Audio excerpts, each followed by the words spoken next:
Oh man, this is going to be fun. We're going to be taking a look at this movie Air and really just looking at some of the spiritual threads, some of the fibers of faith that this movie has in it. So man, excited you're here. My name's Curt, and if you're here for the first time, welcome. Excited to have you with us. And let's make some noise for those tuning in online this weekend across our city, state, nation. Man, so excited to have you join us this weekend. And if you're here for the first time in the room, if you're here for the first time online, you've got free movie tickets, as Vince said. And so make sure you scan this QR code, fill out the connection card, let us know your name, at least your email address. That way we can connect with you, send you these tickets this week.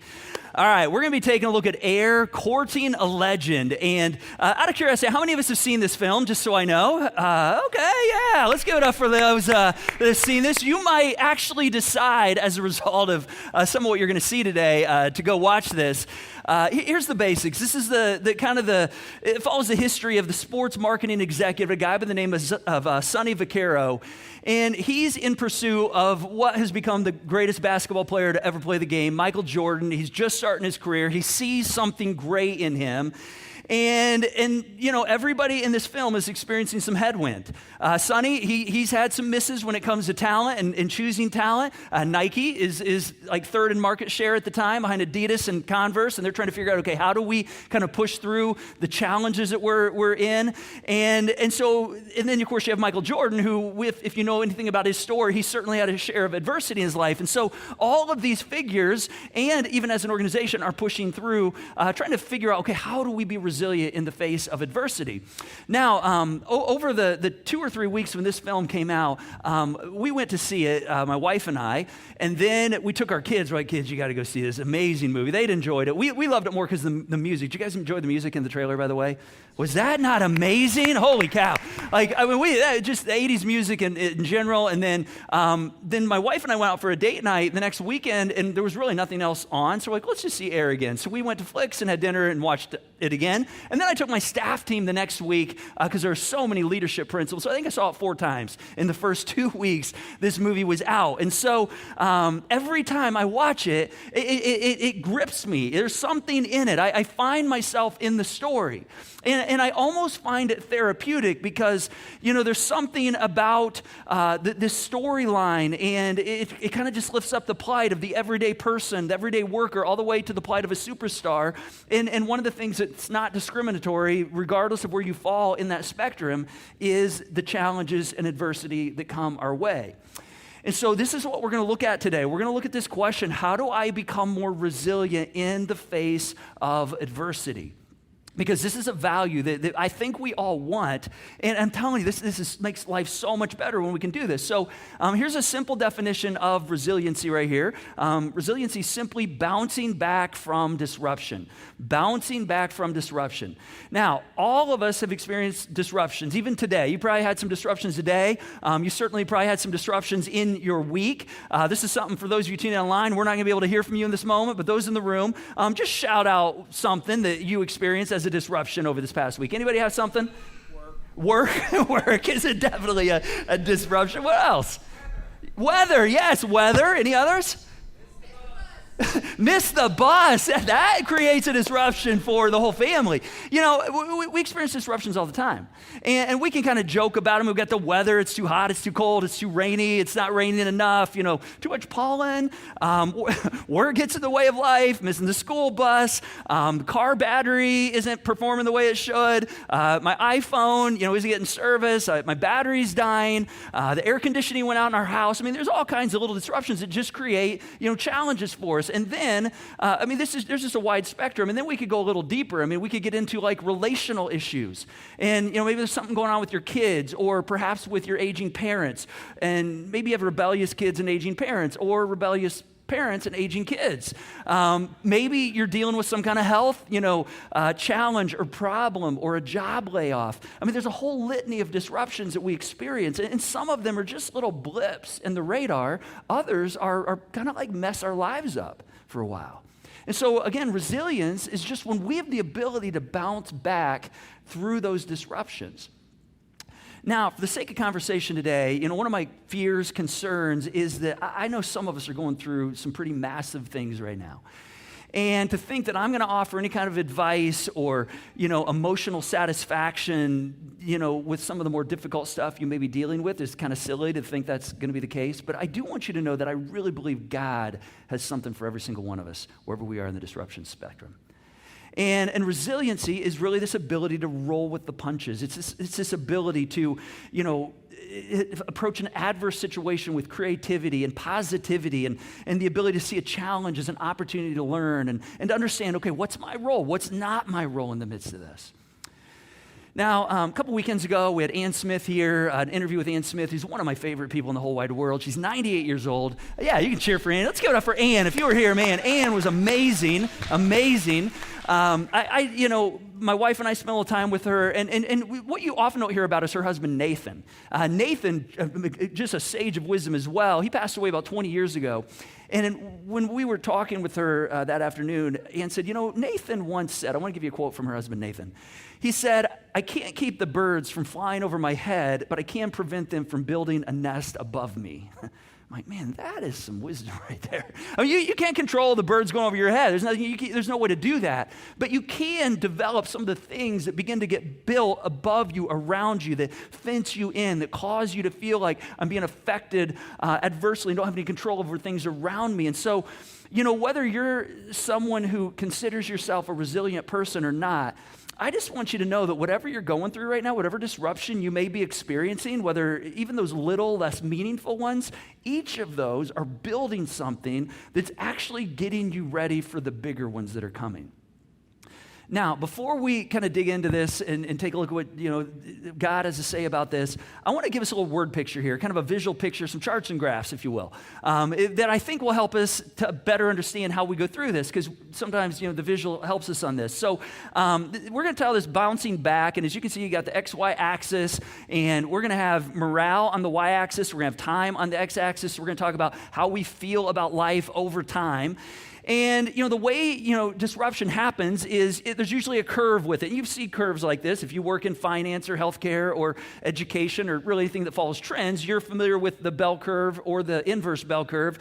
And something that's fascinating is we've all experienced this. I think we all can say, yeah, I've gone through the ups and the downs, come out of it. There's been brokenness, there's been disruptions, there's been things that's caused pain, things I couldn't fix.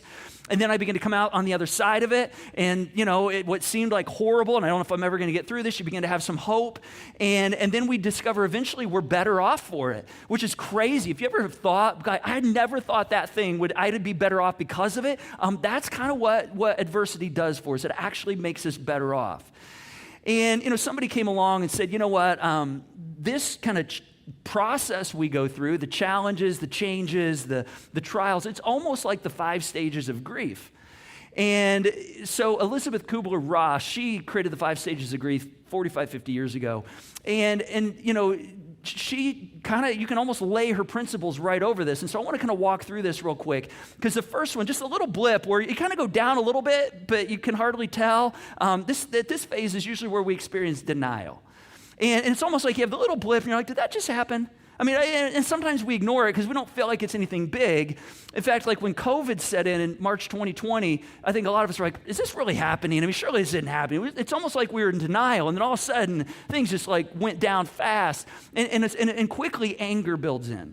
And that's the next process. Anger is where you begin to be angry at other people. Who did this? You did this. You created this. And then we turn that anger toward ourselves. We begin to say, well, I must have done this. I must have made a mistake. I obviously didn't catch this. And we begin to feel an immense responsibility. And if you have a heightened responsibility, you get stuck right here, just blaming yourself. And then this isn't on the screen, but like kind of between here and the bottom is where we start bartering. We start bartering, gosh, I don't know what to do. Like for instance, I had some battery problems in a car this week. And I'm like, start. I will change your oil this week if you'll just start. So we start bartering with even inanimate things. And then we kind of bottom out in what's called despair. And this is where you kind of hit rock bottom and you just end up, kind of even depressed sometimes. A depression sets in.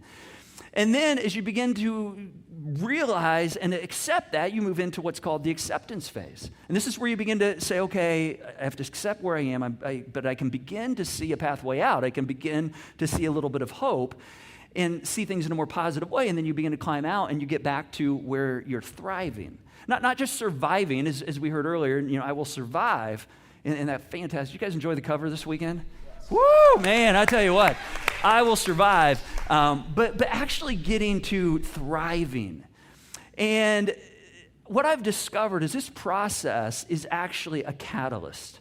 This whole process, when we go through this is a catalyst for actually developing something in us. And one of the things that happens is resilience allows us to get through this process with more speed and with less impact on our lives. It's kind of like TSA pre-check. If you've ever used TSA pre-check, it's like you still got to go through TSA, but you just get through quicker and with less impact on your life, less stress. That's kind of what resilience does for us. And, in this movie, Air, these various storylines. I mean, we see Sonny Vaccaro, and he's trying to, kind of see if he can, still, land some big talent. And you've got Nike, who's struggling, and they've got to just facing all kinds of headwinds of adversity. And then you've got, Michael Jordan, who has had his share of adversity that went all the way back to his high school days and began to shape him in terms of the person he's becoming. And so before we dig deeper into that, I want to take a look at what God has to say about this. And I want to introduce you to somebody who had their fair share of adversity in their life. This is a guy who taught about resilience. And this is a guy who experienced some pretty significant things in his life, a guy by the name of James. Now, James is famous because he's like the biological, literal brother of Jesus. All right, kind of a big deal, right? So like he's growing up, his brother probably is like, hey, just want to let you know I'm from God, and I'm sure James is like, well, yeah, okay, if you believe that, I believe that too. I mean, I'm from God. God created me. I mean, we all are. And Jesus is like, no, I don't think you understand what I'm saying. Like, I am God. All right, I am God. And, I'm sure James was like, all right, dude, seriously. I mean, if you want to believe that, you go for it. But like, do me a favor. When we go to school this week, like, don't mention it to our friends. Like, that's kind of weird, a little bizarre. Like, let's just keep this to ourselves. James did not buy in. James, it took him a long time. I mean, he was into his adult life before he ever changed his mind on this. But the thing that caused him to change his mind is when he saw his brother begin to talk about his death and this impending resurrection, that he was actually going to return. And then he watched him pull it off. And so for him, it wasn't just that he began to believe in who his brother was. He goes, okay, apparently he is a little bit different than me. But it wasn't just something he read. He actually saw it with his eyes. He met with his brother after he had come out of the grave. And so James goes like all in.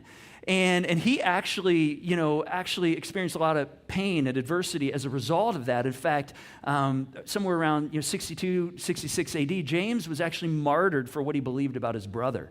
And the message and movement of Jesus was very, very dangerous, especially back in the first century. And he was stoned. He was stoned like with clubs, beaten with a club to death is what it's believed.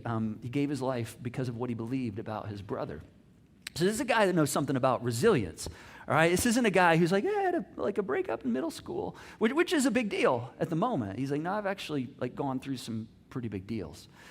And so he's writing to these first century people who are following Jesus, and he's telling them, hey, you're going to go through trials. There's going to be seasons where, man, you're going to face headwinds and you're not going to know what to do. I want to teach you how to handle those and how to approach the disruptions. And see, this is where in the movie Air, this is where Sonny, who's working on behalf of the basketball side of Nike, he's actually sitting down. We're going to watch this scene in a few moments, in a few minutes, just to let me show you this amazing speech where he just kind of says, hey, Michael, look, here's why you ought to buy in and go with us instead of the other big two, shoe manufacturers. But he digs deeper. He says, because there's something happening in you. You've been through some things. And I see greatness in you. Not because there's just something special about you, but because you have actually been shaped and formed, and I think there's going to be something incredible happening. Now, before we watch that, let's take a look at what James says right here. James, he says, consider it pure joy, my brothers and sisters, which I love how he starts this. He's like, you're my brothers, you're my sisters, we're all in this together. I mean, we all experience this together. None of us are void of this. He says, consider it pure joy, my brothers and sisters, whenever you face, and look at this last phrase, trials of many kinds. All right, he's like, yeah, this is going to happen. All right, you're going to experience trials. You're going to have change and disruption. They're like kissing cousins to taxes and death. All right, it's going to happen. All right, you can't get around it. There's no way around it. All right, and so he says these things are going to come, and how well you do is going to be dependent on your attitude when you face. That's why he says, consider it pure joy. All right, he says, I want you to consider it. Now, this phrase, consider it, this is the Koinonia Greek, which is like highbrow Greek. Nobody really spoke it back in the first century. I haven't studied it. I mean, I have a button on the line online where I can go and it tells me exactly what the word is. So it's interesting because these two words, consider, is actually a verb, but it's way more than like hey, you got to think about this. It's a good idea to consider. In our language, no, it means this idea of you need to lead yourself as if this is true. You need to get to the place where you regard this as so, where you train yourself to actually see this whole deal differently. And he's not saying, hey, I'm asking you to be joyful for the adversity or trial you're going through. He's not saying that. He said, I want you to say, I'm going to be joyful in it, in the midst of it. And when we do this, we make ourselves more or less vulnerable to how that affects us based on our perspective and how we approach it. In fact, one of my favorite leaders in shaping the next generation is a guy by the name of Tim Elmore, and he's a blog called growingleaders.com/blog, which I love, never gets old. and he, in one of his blogs, talks about this study that was done, this longitudinal study a number of years ago, where over the period of 20 years, they studied over 600 children in the inner city. And they followed them and they measured quantitatively and qualitatively, and they were trying to discover what's the difference between the kids that are facing the same circumstances, but they seem to come out of this and thrive, and those that never seem to be able to get out of their circumstances. And one of the things they found is the students that just seemed to be better at life than the rest were the ones who had what's called an internal locus of control. And you maybe remember this from psychology class. An internal locus of control is individuals who assume responsibility for their lives. They're like, I can choose how I am going to navigate life. Versus somebody who has an external locus of control, who is somebody who assumes external forces, the circumstances, whatever's going on around them, I'm just at the mercy of whatever's happening around me. No, it's these students who have an internal locus of control that actually excel, where they say, okay, I'm not my circumstances. All right, I'm separate from that. And one of the things they found is that resilient children were actually kids who saw their own future as something that they could determine. That they could actually choose how they navigate and how they choose to see the struggles that come at them, and that they could actually go around them, and those didn't have to define them. Meaning, again, our perspective is huge, huge, huge when it comes to the things we face. Essentially, what James is telling us right here, he's like, consider it pure joy. That you're going to have a different experience when you do that. You can imagineer your own future. All right? Life's not happening to you. You are happening to life. And so James is saying, you have to consider that there's something good that's going to come out of this trial or this adversity. And then he goes on to verse 3, and he says, because you know that the testing of your faith, it produces something. It produces perseverance. Now, faith could be faith in yourself. When you test faith in yourself and have more confidence, you just go to the next level, but also faith in our Creator and our Heavenly Father. When we test our faith, it actually grows. It takes us places. There's an ultra-marathoner, a guy by the name of Dick Collins. And he has some incredible insight from running that he's learned that can help us face those headwinds in life. He says, you have to decide the conditions that are going to cause you to stop and drop out before the race. You don't want to be out there saying, well, gee, my legs hurt, I'm a little dehydrated, I'm sleepy, I'm tired, it's cold and windy. He says, as a result, you're going to talk yourself into quitting. If you're making your decision based on how you feel at the moment, you will probably make the wrong decision.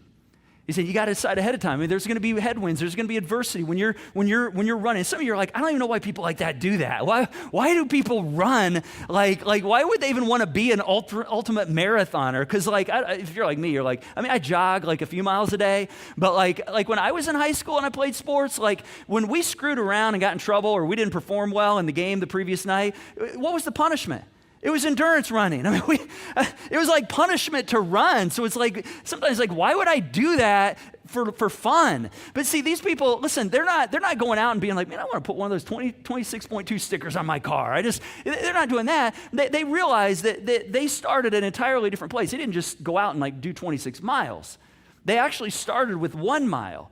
But what Dick said, even the 1 mile, I mean, if you begin to go, oh man, it's rough, it's hard, it's cold out here, and you never really push through the 1 mile, you're never going to actually get any further than that. Because you develop the 1 mile, and eventually you get to like a 5K, 3.1 miles, and then maybe a 10K, 6.2 miles, and then a half marathon, and then a marathon. It's about building something and deciding ahead of time, okay, I'm going to face some adversity, but I'm not going to, what are the things that are going to take me out? What are the things that cause me to pull out? Because if I decide in the moment, I'm probably going to make the wrong decision. So James, he says, when you do this, there's actually a payoff that begins to take place.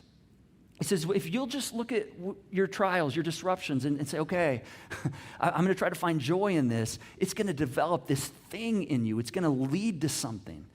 And he goes on, he says, let perseverance finish its work that you may be mature and complete, not lacking anything. Meaning, like, we got to go through the hard stuff. See, when we just sit around and we don't have anything difficult going on, the temptation is to avoid the pain. The temptation is to avoid having to go through anything difficult. And James is like, no, don't do that. Don't do that. You got to fight against that because you got to actually fight for resilience. You got to lean into that moment. And you got to change your mindset. And instead of fighting against experiencing any pain, you got to say, I'm going to lean into this moment and I'm going to fight for the resilience that I want to be built in me because that's going to prepare me today for something coming tomorrow. And see, here's the thing. You know this, but we have all kinds of situations and experiences going on in our lives right now. And you might be in the midst of some pretty steep headwinds right now as you sit here today, as you're sitting at home, as you're sitting in a coffee shop. You might be experiencing some things going, I don't know how I'm going to get through this. Others of us, you're in a good place right now. You're like, oh man, I'm actually doing pretty good. You need to do a happy dance if that's where you are, because those are just great days. But see, here's the thing, and I don't mean to be, fatalistic or kind of like depressing or anything, but there is something around the corner, all right? There's something around the corner for all of us that you and I don't know about. And instead of fighting, against these little distractions, these little, moments where it's an inconvenience, and we're like, oh man, I want to push around that. I don't have to deal with it. Instead, if we even take the little moments, James says, if you will lean into those moments and even the little disruptions, consider them a joy. That annoying person at work that you're like, I don't want to interact with them, or the annoying person at school at lunch. If you say, well, I'm going to endure that. I'm going to actually be kind. I'm going to be in their presence. Maybe it's the traffic you bumped into today, and that just put a whole kink in your day. Whatever that disruption is, there's something for us to learn in this. And he's saying, if you would take that and allow it to do its work, it would actually get you ready for tomorrow. Because see, one of the things I've discovered is it's only when you only win the big trials when you learn from the small trials, from the small disruptions. Anybody remember great little kids book? Like when I was younger, it's called We're Going on a Bear Hunt. Anybody remember going on a bear hunt? We're going to catch a big one. Yeah, you remember that book? And remember they like this kid's with his dad and his siblings, and it's like they have to go through, all this stuff. They have to go through the forest and it's getting dark, and they have to go through, the brush and the river and the icky, sticky mud, and then it snows. I mean, they got to go through the snowstorm. And, they get to the place where, kind of the big line at the end of the story is, you can't go over it, and you can't go under it, and you can't go around it. You got to go what? Yeah, you got through it. You got to go through it. And I know some of you are like, Curt, you kind of mess that line up. It's not exactly the way the book goes. I'm a generalist, just that's generally like the message of the book, right? That's a Curt Walters paraphrase version right there. All right, and so I don't need an email later just to tell me exactly how it goes.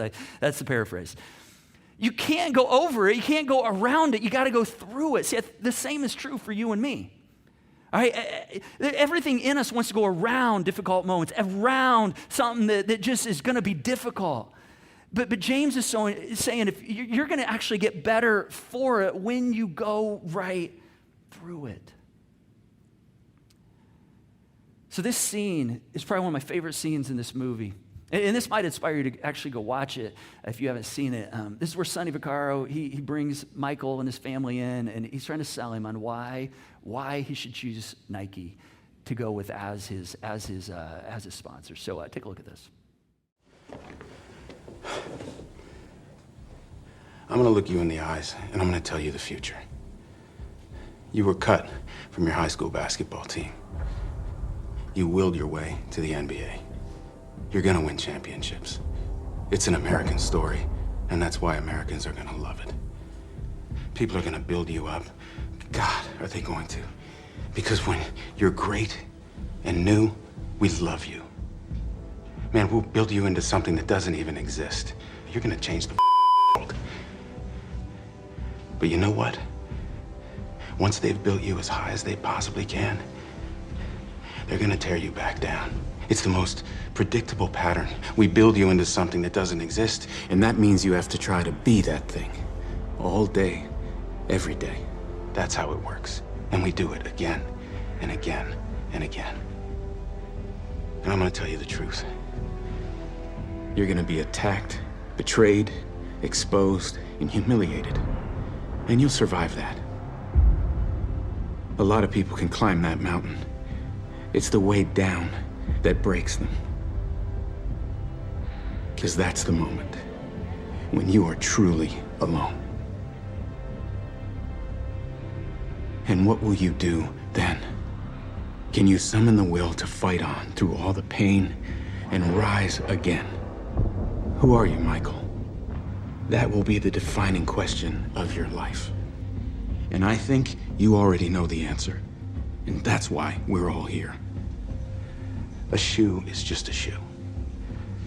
Until somebody steps into it. Then it has meaning. The rest of us just want a chance to touch that greatness. And we need you in these shoes, not so you have meaning in your life, but so that we have meaning in ours. Everyone at this table will be forgotten as soon as our time here is up. Except for you. You're gonna be remembered forever, because some things are eternal. You're Michael Jordan, and your story is gonna make us want to fly. Man, I'll tell you what, every time I watch that, I get a bit emotional. There's this line, it's not whether you rise or fall, but are you gonna be able to fight on? Are you gonna be able to summon the will to rise again? Every time I see that, I'm like, I find myself in that scene because, and you probably do as well, because we've all been there, right? This again is why movies are so fascinating to us. It's why we're drawn to them, because we find ourselves in the narrative right here. We hear that and we're like, oh my gosh, yes, that's exactly, I want to experience what he's experienced. There's something inside of us that goes, yes, God, I want to know that kind of power, that kind of experience. I want to know that, man, yes, I'm going to fall, but I can get back up. And I am going to be able to be successful and thrive again. Listen, I don't know exactly what God's purpose specifically is for you. All right? I just know for me and generally for you, it's that you become the person that God created you to be. That is ultimately what God's desire is for you. That's probably your prayer for your kids, that they become, the person they're created to be. That's probably your prayer for your siblings, for your parents, for your spouse. That they become, God, would you just help us become the person we were created to be? And the only way to become that person is to go through trials. And you're going to go through the small ones, and in the midst of those, the little blips, the little things that don't seem that big, but those things are going to build something. And when the bigger ones come, what's going to happen is those small ones prepared you so the big ones don't take you down. A couple weeks ago, my dad, we had a family gathering, and he brought a bag of pictures to me, and some of my brothers from our growing up years, and they were just sitting on the counter till just this past week. I picked it up, started flipping through them, and I found a couple of my high school basketball day pictures. I just thought, since we're talking Michael, I'd show you mine, because we're pretty much like the same fabric right there. And as I was looking at these, this took me back to a pretty significant time in my life, because I was 17 at the time. And I had just come off a season where I missed the entire season from a devastating shoulder injury that took me out of sports for an entire year. Had to have a repair, months and months of therapy and rehabilitation. Got back on, to where I could play. And so even seeing this, it took me back, and I just thought, wow, that seemed like so big at that moment, like one of the biggest things I'd ever gone through, the adversity of that. And it certainly was at that time. And it was a very, very defining thing in terms of pushing through, and even defining, asking the question, who am I? Am I actually going to push through this? And, fast forward, there's been a lot of adversity at different seasons over the years. But even as I think of where I am today, think about the last 3 or 4 years, there's been some strong headwinds. Just even organizationally and as a leader, as a pastor in our world, we've experienced big headwinds. We've experienced them here at Crosspoint. A lot of just adversity of trying to get back, to rebuild. And as I was thinking back to when I was 17, I also did some reflection on the last 15, 16 years here at Crosspoint, and I actually made a list of just like, where are the moments where we've just been like, oh gosh, God, I don't know if we're going to, make it through year number 1. I wrote down about 15 different moments over 15 years from, when we were over at the school to trying to get this building off the ground to, seasons where there were just some pretty, big things that we were facing and just not knowing, God, I don't know how this is going to work out. I don't know if I'm going to make it through this.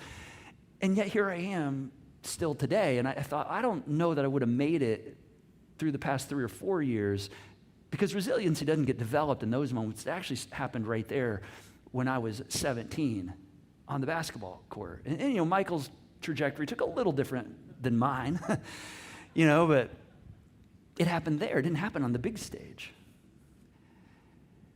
And you might be asking, so where do I start on this? Like, how do I begin to develop this? Well, there's a couple steps. First step in the process, it starts with finding the purpose in the pain.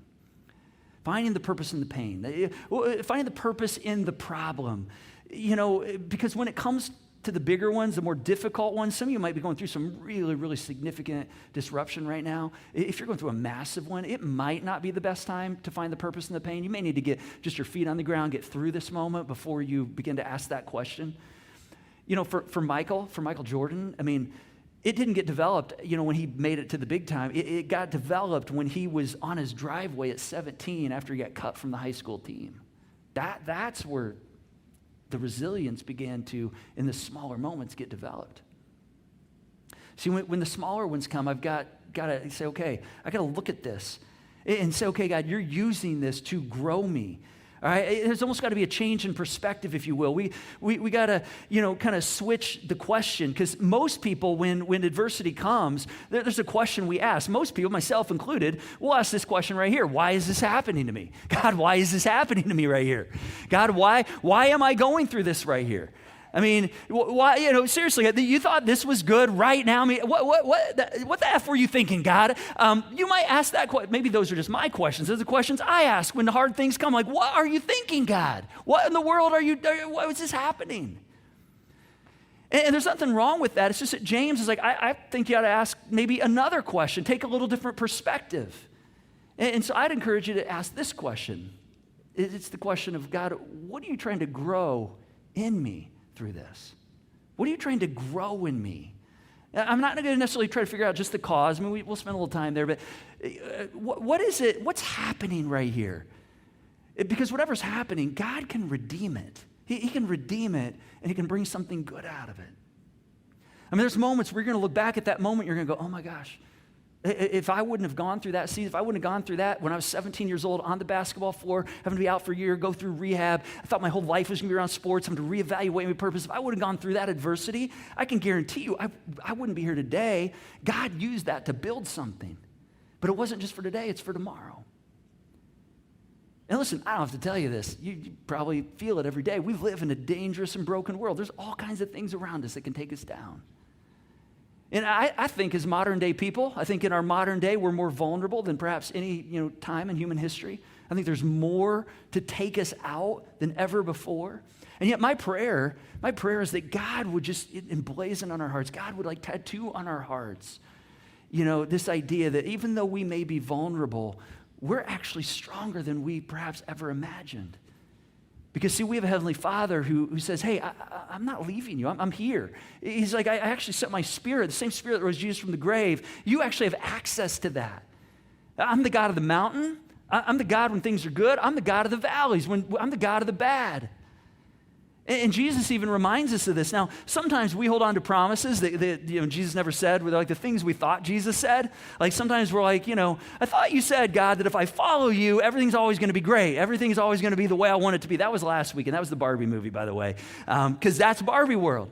But that's not true. We know that's not true. There's all kinds of pain. You can have faith in Jesus. You can begin to follow Jesus, and you're still going to, at times, it doesn't make you impervious to pain. I mean, sometimes James is a great example of that, Jesus' brother. I mean, sometimes it gets worse. But Jesus reminds us, and this is one of his promises, this little verse that sometimes I'll often use at funerals. And I love this verse because it holds both the reality of our present, but also the hope of the future, where Jesus says, hey, I've told you these things so that in me, when you put the weight of your life and your hope in me, you will have peace. In fact, we're going to sing a song in a moment that talks about, man, regardless of what's going on, God actually can bring a renewing. He can actually bring a peace in the midst of darkness. There's a redeeming work he's doing.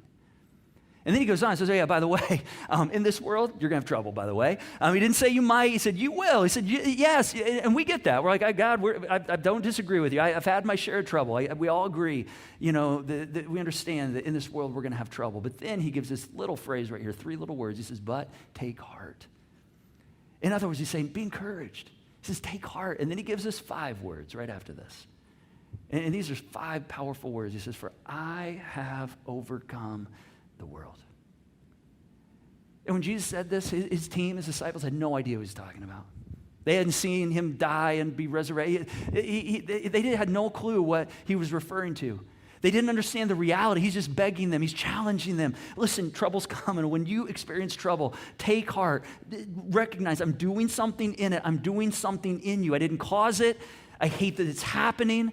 I want you to know it's not going to be lost. I want you to know it's going to be redeemed. It's not going to be wasted. For whatever you can muster up, whatever assurance you can muster up, I just want you to trust that I'm going to use it for your good. And in the middle of all that, I'm actually going to build resilience in you. It's going to make you better. It's going to make you more complete. It's going to make you more mature. You may remember that old movie, Jerry Maguire. You guys remember Jerry Maguire, movie Jerry Maguire? Yeah, what was that famous line out of Jerry Maguire? Anybody remember? Show me the money, yeah. Anybody remember the second most famous line out of the movie? Anybody? You complete me. Yes, you complete me.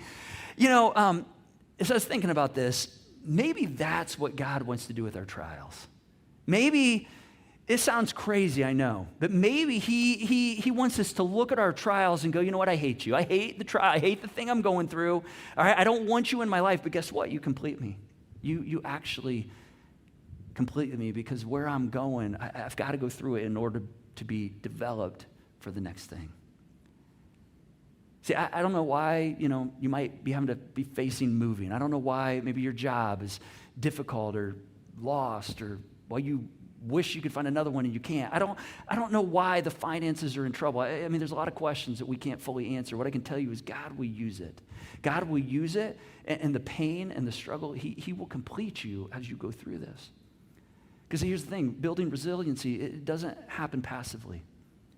Does not happen passively. We can hope for it. We can wish for it. Say, man, God, I want you to develop this in me.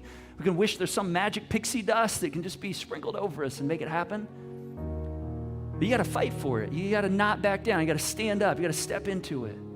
You got to show up, and you got to walk into it, even when it seems scary. And when we do that, God says, man, I will not waste this. I am going to prepare you not only through this moment, but for tomorrow. So I want to pray for us as we go through this. Let's stand, and let me just pray for us, because I'm confident there's something on our mind that all of us are working through right now. God, thank you for being a good, good Father, for being the God of the good, the God of the mountaintop, the God of the valley, the God of the bad.